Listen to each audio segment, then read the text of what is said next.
Hello and welcome back to Mr. Mayor's Book Chats.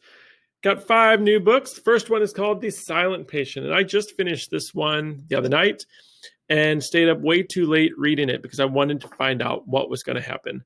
See, it's about a woman named Alicia, and her life is seemingly perfect. She has a great husband who's a famous painter. They live in this great big house overlooking a park in one of London's most desirable areas.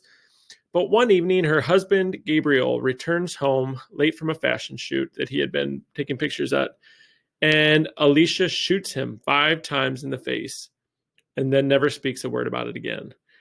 And, it's obviously big news in London because these are 2 well-known people, but Alicia does not say a word about anything. And so the price of her art skyrockets because of all this publicity around it.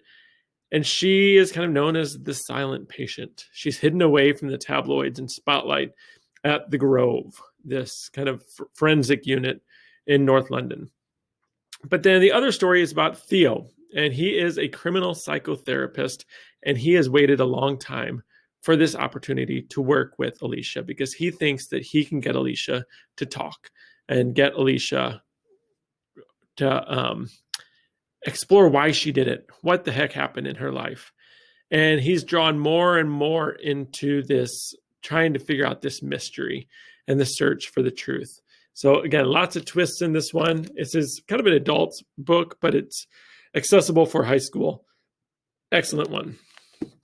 The next one is a graphic novel that I finished recently called Flamer. And I love graphic novels. This one was fantastic. This is kind of a memoir of this author, Mike Corrado's life between middle school and high school. He is at a scout camp and he is going through all kinds of changes. He says, there's a quote in here. It says, "I know I'm not gay. Gay boys like other boys. I hate boys. They're mean and scary, and they're always destroying something or saying something dumb or both. I hate that word, gay. It makes me feel unsafe." But he is horribly bullied and called names all the time. He's a little bit more effeminate than some of the other boys, and he doesn't like sports as much as the other boys. And his dad is always kind of harping on him to be like the other boys. And he's not. He's not like the other boys. And that's just the way Mike is, or Aiden is. But he's away at summer camp, and he feels like the stakes feel higher as he navigates friendships and deals with the bullies and spends time with the boy he really can't stop thinking about. He finds himself on a path of finding out who he is, of kind of self-discovery and acceptance. Love this book. Even if you don't like graphic novels, this one would be a good one to try out. Flamer, excellent book. With the election coming up soon, this is kind of timely if you're looking for something just a little bit more light, or if you like more of that kind of romance, teenage, angsty books. Yes, No, Maybe So might be for you.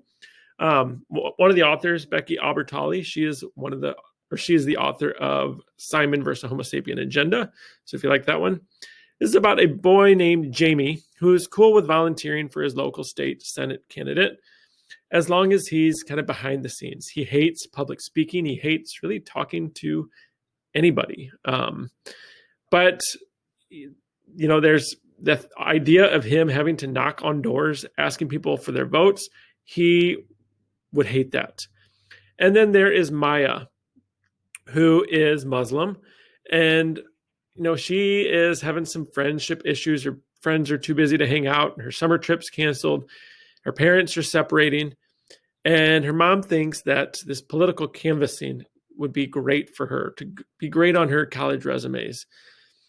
So Maya and Jamie are kind of thrown together to go door to door, knocking on people's doors, asking for their votes. And even though it's not the most glamorous thing to do, they have to do it and kind of get through it. And as they do it more and more through the summer, they get closer and closer and start to realize they have more in common than they thought. So just kind of a light kind of fluff, not necessarily fluffy, but if you're looking for more romance. You sports fans, this one is the new David Espinoza. David is tired of being messed with. One day after PE, after gym class, he goes into the locker room and all of a sudden everything goes dark because somebody pulls his shirt over his head and just wallops him, and he's knocked out. Well, he goes to a party later that week and everybody's around a phone kind of laughing, and he realizes that there is video of him getting punched and he is the butt of the joke. And so at the end of his junior year, David vows to use that summer to bulk up, to do whatever he can to become more of a man and to stand up to his bullies and wow everyone when he comes back his senior year. And so soon David is spending all his time and money at the gym. He starts kind of hanging around with these bodybuilders and starts taking some of the pills and steroids that these bodybuilders are taking. And David is drawn into this because he sees how his body is changing and he's becoming more confident. But there's also some other side effects that he's not necessarily seeing that other people are. Great sports action. If you like sports books, check that one out. And the last one is a nonfiction book by Jason Reynolds called Stamped. And the very first couple lines, he says, "This is not a history book. This is a book about the here and now, a book to help us better understand why we are where we are, a book about race." This tackles race from the very beginning and up until the journey from then until now, and shows why we feel how we feel and why racism still lingers and why racism is still around. It talks about how you can be an assimilationist, an anti-racist, or a racist person. It's fast-paced, it's gripping, it does not read like a typical nonfiction book. I encourage everyone to check this one out. All right, hope you enjoy.